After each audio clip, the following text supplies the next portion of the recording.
आइए हम लोग क्लास 10th में इस समय चैप्टर नंबर पढ़ रहे हैं 9 प्रकाश का परावर्तन और अपवर्तन यानी reflection and refraction of light. उसका मिरर पोर्शन पूरी तरह से दर्पण वाला खत्म हो चुका है, उसके हम क्वेश्चंस कर रहे हैं। और आइए लास्ट क्वेश्चन या एक दो और क्वेश्चन हम कल करेंगे। आज हम एक क्वेश्चन उसमें से बहुत बेहतरीन एनसीईआरटी का लेके आए हैं। 2 एग्जाम्पल दिए हुए थे, दोनों एग्जाम्पल हम खत्म कर चुके हैं। आइए इस क्वेश्चन को किया जाए। सबसे पहले कोई भी क्वेश्चन आपके एग्जाम में आता है, मैंने आपको हमेशा कहा है एक रफ डायग्राम आप जरूर बना लिया कीजिए। रफ डायग्राम का कतई ये मतलब नहीं है कि रे डायग्राम किरण आरेख नहीं बनाना है, उसमें वस्तु कितनी दूर है, एक लमसम एक रफ डायग्राम वस्तु कितनी दूर है, उसकी वस्तु की लंबाई क्या है, प्रतिबिंब में उल्टा है कि सीधा है, कुछ एक अनुमानित डाटा वो सही हो या ना हो, जैसे जैसे बोला है वैसे ही एक सांचा टाइप का हमें बना लेना है। एक दिमाग में एक हमें क्रिएट करना है सिचुएशन, रफ डाटा, एक रफ चित्र बनाना है। और बेटा चित्र बनाते समय कोई साइन नहीं रहेगा, इधर और उधर प्लस माइनस कुछ नहीं रहता। डायग्राम जो रफ बनेगा तो एक रफ डायग्राम इस सवाल में बनता है भाई। आइए बनाते हैं। सबसे पहले एक रफ डायग्राम, और प्रायः एग्जाम में याद रखिएगा रफ डायग्राम किधर बनाना चाहिए, लेफ्ट साइड में नहीं, राइट साइड में इधर बनाया कीजिए। आइए कह रहा है एक कॉनकेव मिरर है, अवतल दर्पण है। कैसा दर्पण है बच्चों? अवतल दर्पण। उसके सामने 10 सेंटीमीटर दूरी पर कोई वस्तु रखा है। बिंब मतलब होता है ऑब्जेक्ट, यानी वस्तु रखा है। तो आइए एक अवतल दर्पण हम ले लेते हैं। ये देखिए एक अवतल दर्पण, कॉनकेव मिरर हो गया आपके पास। कॉनकेव मिरर का ये हो गया आपके पास प्रिंसिपल एक्सिस, मुख्य अक्ष। दर्पण का जो बीचों बीच वाला पॉइंट होता है मिरर का, वो पोल कहलाता है पी। और दर्पण ये जिस गोले से काट कर बनाया गया होगा, ये दर्पण जिस गोले से काट कर बनाया गया होगा उसका यहाँ कहीं क्या रहा होगा? केंद्र, यानी सेंटर। और ये वाला केंद्र ही इस मिरर का क्या कहलाएगा? जो गोले का केंद्र है वो इस दर्पण का क्या कहलाएगा? वक्रता केंद्र, यानी सेंटर ऑफ कर्वेचर, यानी सी कहलाएगा। बात समझ में आ चुकी है? ठीक है, अब आइए ध्यान से देखिएगा इधर। तो ये रफ डायग्राम हमारा बन चुका है। मिरर हमारा ये रहा,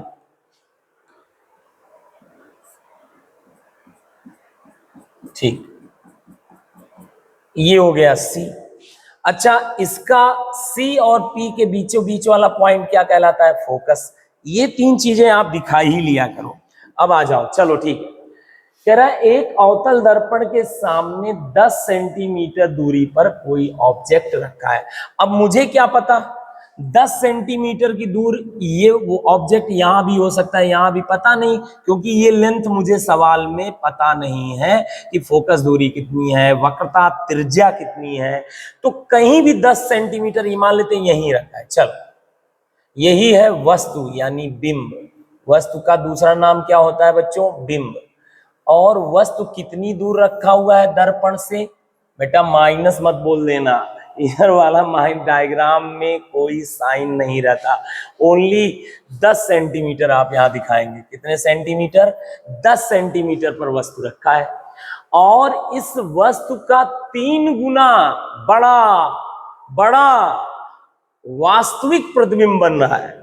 अब आप बताइए, 3 गुना बड़ा वास्तविक प्रतिबिंब, वास्तविक बोल दिया है, यही कि कड़ी पकड़नी है। वास्तविक अगर बोल दिया है तो वो पक्का प्रतिबिंब कैसा होगा बेटा? उल्टा होगा। प्रतिबिंब कैसा होगा?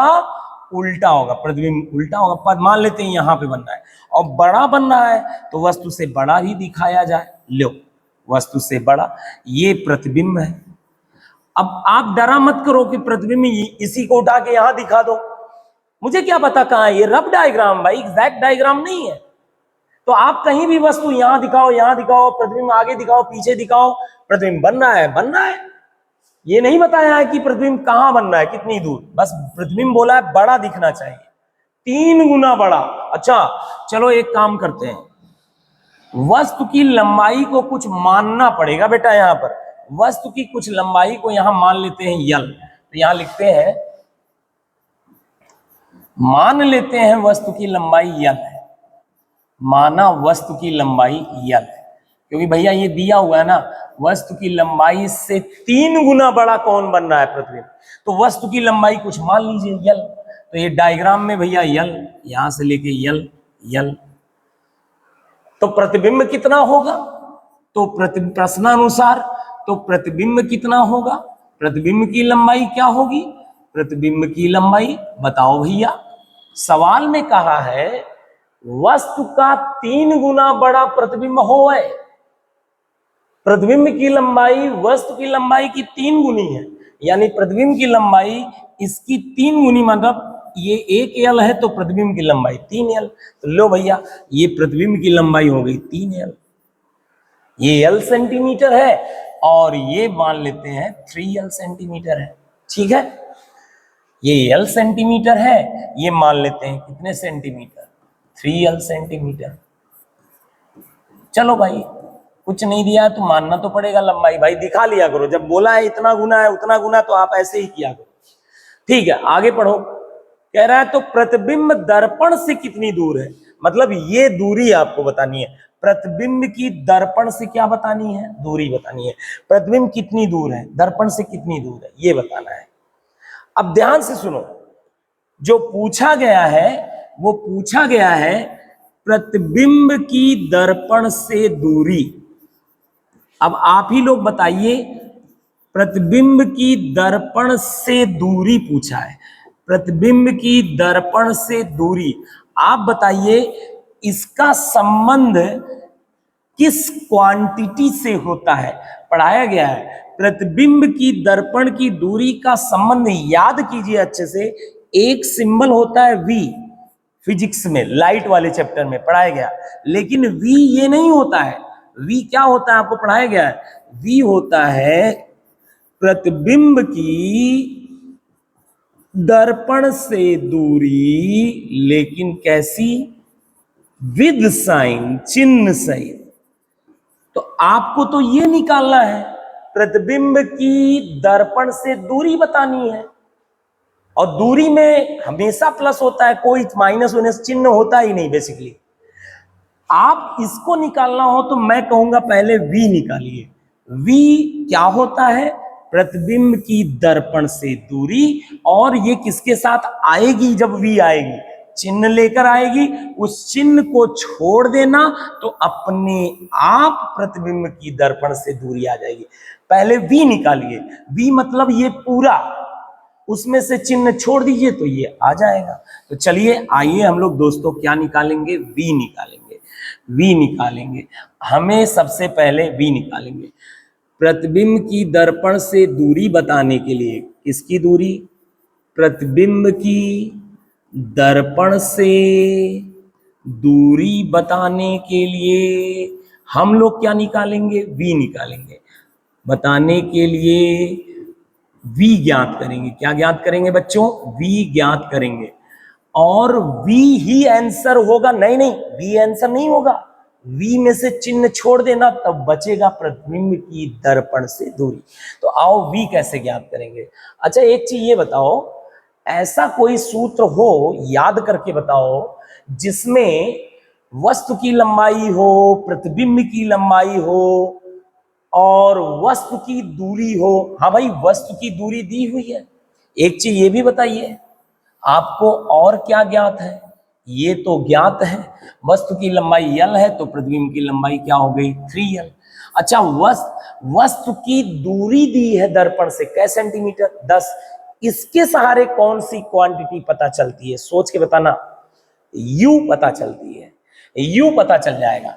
u क्या होता है कौन बताएगा, u माने, u मतलब प्रतिबिंब सॉरी वस्तु की दर्पण से चिन्ह सहित दूरी। u माने क्या होता है, वस्तु की दर्पण से चिन्ह सहित दूरी।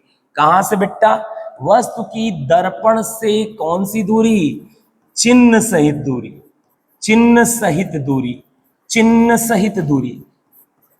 आइए, आपको क्या पता है सवाल में? वस्तु की दर्पण से दूरी पता है। वस्तु की दर्पण से क्या पता है? दूरी। उसमें चिन्ह लगाओगे तब यू बनेगा। चिन्ह कैसे लगाते हैं? रूल क्या है? ध्रुव से इधर वाले माइनस, इधर वाली दूरियां प्लस, इधर वाले प्लस, मुख्य अक्ष से इधर वाले माइनस। तो आइए, यू माने वस्तु की दर्पण से दूरी बताओ, तो 10 है ना, तो ये क्या हो जाएगा? इधर है -10। दर्पण से चिन्ह सहित दूरी, ध्रुव से नापी जाती है सारी दूरियां। सारी दूरियां कहां से नापी जाती है बच्चों? ध्रुव से। ध्रुव से इधर है तो -10 सेंटीमीटर। चलो भाई, ये सेंटीमीटर। चलो भाई, अब आप बताओ साफ साफ, वस्तु की लंबाई यल मालूम है, प्रतिबिंब की लंबाई 3l मालूम है, u मालूम है। अच्छा, एक चीज ये बताओ, वस्तु की लंबाई मालूम है यल, तो आप बताओ इससे क्या पता चल जाएगा? इससे o पता चल जाएगा। याद करो, o क्या होता है? आराम आराम से, o मतलब होता है वस्तु की लंबाई चिन्ह सहित। वस्तु की लंबाई ये चिन्ह सहित है। तो बताइए बेटा, मुख्य अक्ष से वस्तु ऊपर है तो इसकी लंबाई चिन्ह लगा के बताइए, इसमें क्या हो जाएगा? +l। क्या हो जाएगा?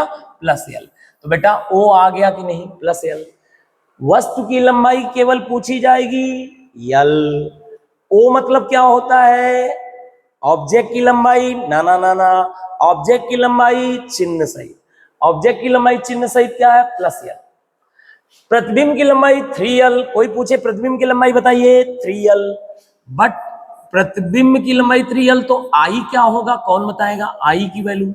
आई मतलब क्या होता है? होश में जवाब दीजिए। प्रतिबिंब की लंबाई चिन्ह सहित। चिन्ह सहित बताइए, प्रतिबिंब की लंबाई नीचे है तो ये -3l। कितना हो गया बेटा? -3l। अब बता सकते हैं आप, आपको O मालूम है, I मालूम है, U मालूम है, V ज्ञात करना है। ऐसा कौन सा फार्मूला है जो आपकी मदद करेगा? वो फार्मूला याद होगा, m बराबर क्या होता है? I/O। m बराबर क्या होता है? I/O बराबर -V/U। m बराबर क्या होता है? I/O equal to -V/U। ये फार्मूला होता है m का। याद है आपको ये फार्मूला? अच्छे से याद होगा। अब बताइए, इसमें क्या यम का कोई काम है? नहीं है। तो 3 पक्ष है इसमें, बायां, मध्य पक्ष, दायां पक्ष। हम केवल इतना ही लेके सवाल लगाएं, इसको छोड़ दें तो क्यों ये बुरा मान जाएगा क्या? भाई ये तीनों बराबर है आपस में, कम से कम ये तो बराबर है ना, इसी को लेके हम सवाल लगाएंगे। आओ चलो इसी को लेके सवाल लगाते हैं। बेटा आई की वैल्यू बताओ कितनी है? आई की वैल्यू है कितना? -3l। आई की वैल्यू -3l। आई की वैल्यू -3l। ओ की वैल्यू बताओ बेटा? ओ की वैल्यू +l। बहुत बढ़िया। माइनस को माइनस, v की वैल्यू निकालनी है। u की वैल्यू बताओ कितनी है? u की वैल्यू है बेटा -10, तो u की वैल्यू -10। अब इसे सॉल्व करो आगे। बेटा -/+ क्या होता है? माइनस, यल कट गया, 3 बचा इधर।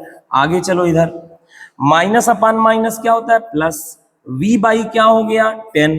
और सॉल्व करो बेटा, 10 यहाँ डिवाइड में, यहाँ मल्टीप्लाई, तो v बराबर क्या हो जाएगा? 10 यहाँ 30, यानी -30 सेंटीमीटर। तो v आया है बेटा। आपको पूछा क्या है? होश में रहिए। प्रतिबिंब की दर्पण से दूरी पूछा है। प्रतिबिंब की दर्पण से दूरी आपने क्या निकाला है? v निकाला है। आपको पूछा क्या है? प्रतिबिंब की दर्पण से दूरी पूछा है, तो आपने तो v निकाला है। v मतलब क्या होता है? v मतलब होता है बच्चों, प्रतिबिंब की दर्पण से चिन्ह सहित दूरी होता है। तो प्रतिबिंब की दूरी बताइए क्या हो जाएगा? प्रतिबिंब की दूरी केवल बताइए, प्रतिबिंब की दूरी ये चिन्ह सहित है बेटा, तो प्रतिबिंब की दूरी क्या हो जाएगा? चिन्ह छोड़ दो, 30 सेंटीमीटर। तो प्रतिबिंब की दूरी दर्पण से 30 सेंटीमीटर। इस तरह से ये सवाल कंप्लीट होता है।